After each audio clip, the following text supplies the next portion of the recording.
A lot of folks probably know or knew Sally Gordon. She passed away at 102 on Valentine's Day this year.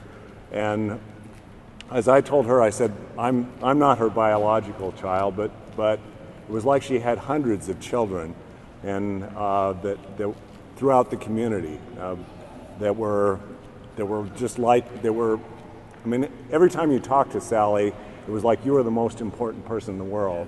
And she knew the names of my kids, and she would ask about them, and she remembered, she would always ask about my kids. She'd say, well, what's Ben up to now? And I remember when he was just a little guy, and now, of course, now he's 6'8", and he's a student in the dental school.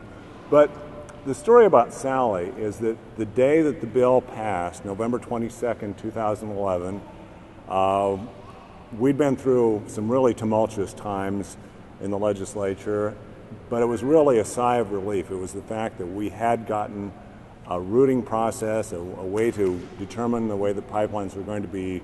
We're going to determine where pipelines were going to go in the state of Nebraska, and that had been decided, and that was really a big deal. And TransCanada had promised not to go through the sandhills, and that was a really big deal. And so we had these two pieces of things that we've been fighting for really long and hard that we'd accomplished.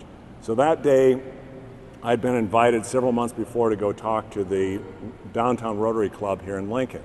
And I went there and I spoke about what had happened in the legislature and how we'd gotten there, about the State Department hearings and the thousands of people who'd shown up, and all of that, and I talked about that.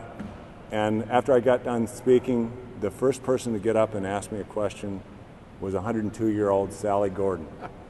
She was there, she was interested in the pipeline issue, and her question was, how do we ensure that we protect our land and water?